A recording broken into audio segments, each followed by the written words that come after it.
Que j'ai suffisamment parlé à propos des raisons qui m'ont poussé à me désolidariser de toute activité du mouvement pour la renaissance du Cameroun, que, je voudrais le rappeler, j'ai co-créé pendant que M. Maurice Kamto cela coulait tout doux au gouvernement.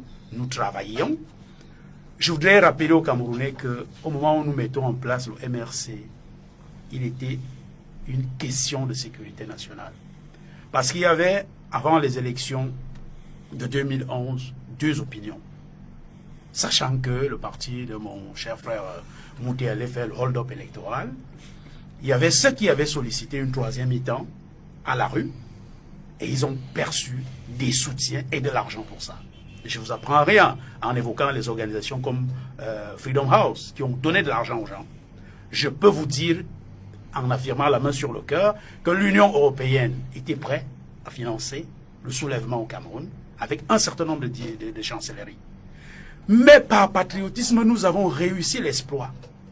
Les gens de la troisième mi-temps et ceux qui disaient non, on ne peut pas prendre l'argent des autres pour créer quelque chose, on s'est accordé à créer un mouvement politique.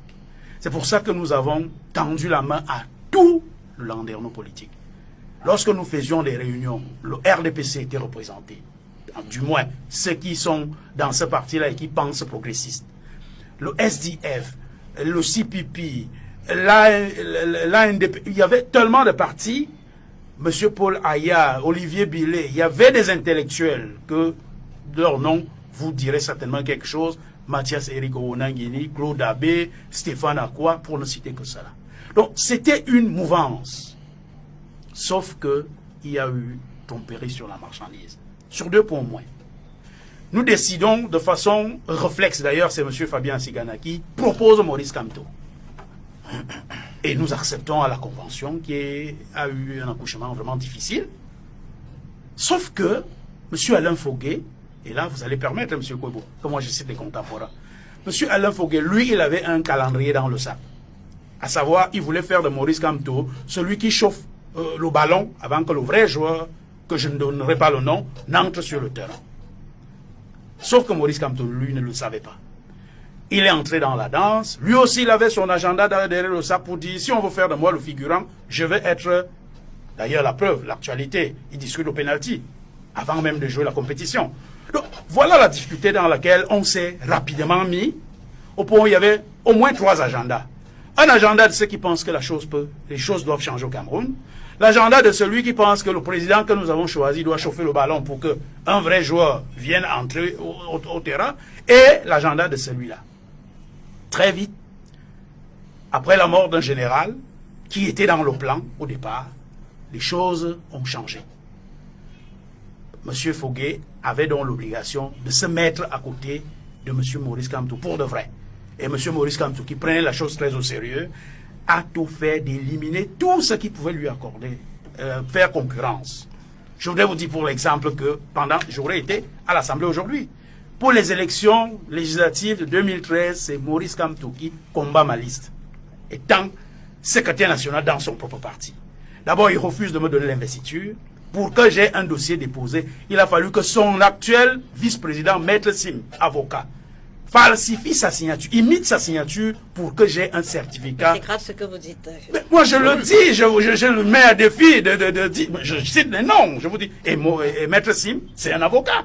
Ça veut dire que si je dis n'importe quoi, il peut contester. Je dis, c'est lui qui ferme les yeux et il imite la signature de Maurice Kamto pour que j'ai un certificat d'investiture dans mon dossier. Et lorsque j'ai réussi à le déposer, il appelle ses amis à Elecam, parce que les gens disent que c'est RDPC qui manipule les médias et les institutions. Eux aussi, ils le font. Elecam rejette ma liste. Je vais à la Cour suprême, je fais le recours. Pendant l'audience solennelle, le président de la Cour met mon dossier à délibérer. Parce qu'ils avaient rejeté pour non-respect de l'aspect genre. Sur une liste de 6 noms, il y avait 2 femmes. Je ne sais pas de quel genre on parle, sauf si on avait vérifié, et là je vais être un peu grossier, vous permettez, si on avait vérifié que les 4 hommes, enfin, que les 2 femmes avaient les couilles. Ça permettait vraiment. On ne pouvait pas. On a donc mis le dossier à délibérer. M. Maurice Kamto, ça veut dire qu'à délibérer, on passe à autre chose. Il demande la parole. Il se lève, on lui accorde la parole, le grand professeur et tout. Je remercie la haute cour pour avoir rejeté la liste de mon parti qui n'a pas respecté l'aspect genre, alors que le dossier a délibéré. Il est quand même un éminent juriste, il sait ce que veut dire un dossier à délibérer. Le président a compris en subliminal ce qu'il voulait par là dire et il a suspendu l'audience. À la reprise, il a rejeté ma liste. Et la dernière fois que je vais voir le président de mon parti... On est en 2013. Nous sommes en 2013. Il vient me supplier à genoux de désister des recours que j'avais fait contre le parti de mon cher ami. Quel intérêt un président d'un parti a-t-il à demander à son camarade militant de désister sur les recours qu'il a portés contre les listes mais vous avez laissé que 5 années encore, c'est cool, on est en 2013. Vous savez, lorsque quelqu'un a la prééminence, c'est là où je voulais en venir, parce qu'il y a d'autres qui disent nous avons choisi la convention pour démissionner. C'est à la convention qu'on lave le linge sale. Sauf que M. Maurice Kamto et sa bande ont confisqué l'organisation de la convention. Je me suis plaint, les textes disent qu'ils devaient m'informer 41 jours, tous les membres, ils doivent être informés au moins 41 jours. Nous devons tous prendre part aux travaux préparatoires, aux commissions. Alors, si je suis exclu, si je ne sais même pas où est-ce que je peux déposer le dossier pour le challenger, vous conviendrez avec moi qu'il n'y a pas, bon, j'ai attendu qu'il fasse son mandat et que je dise aux camarades la vérité pour qu'ils choisissent effectivement celui qui peut mener à bien le projet de faire la politique autrement que nous avons mis en place.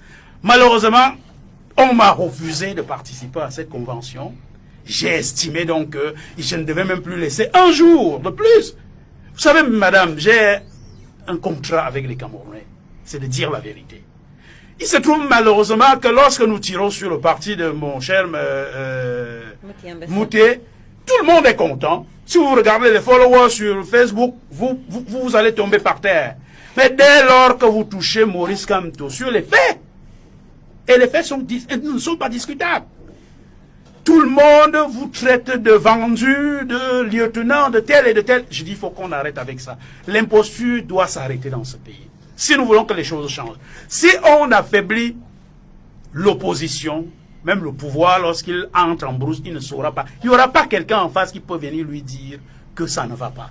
Et malheureusement, et je peux vous le dire aujourd'hui, pour terminer, il se trouve malheureusement qu'il y a des gens en prison qui pensent que M. Maurice Kamto leur doit des choses et qu'il doit tout faire pour prendre le pouvoir, y compris par le marché Mokolo, le marché Mbopi et le marché central de Yaoundé pour qu'ils les sortent de prison. C'est de ça dont il est question. Voilà le programme et ils vont marcher sur nous avant de s'en sortir. Si au moins ils pouvaient proposer quelque chose aux Camerounais, nous serons les premiers puisque nous avons été là. Je voudrais vous rappeler, ça c'est pour chuter, lorsque nous devions créer le MRC, j'ai risqué ma vie. Parce que j'avais choisi entre aller à la conférence de création du MRC ou d'aller me faire opérer à l'hôpital un abcès appendiculaire. J'y ai eu infection parce que la soldatesque du pouvoir nous a enfermés au Hilton, vous connaissez l'histoire. Quand je suis arrivé à l'hôpital, c'était tard. Si je n'avais pas une épouse, médecin, je serais mort. Vous voyez, quelqu'un qui risque sa vie pour quelque chose, c'est pas une blague. Voir donc des kidams qui un beau matin vous disent que vous êtes le pion de M. Biya, comme si M. Biya avait besoin du pion. Jusqu'à la dernière minute, vous pouvez gagner l'élection, M. Biya décide de ce qu'on va lire. D'ailleurs, en 92, Dipadamoel a dit, on m'a dit de dire. Et il a donc besoin d'avoir des pions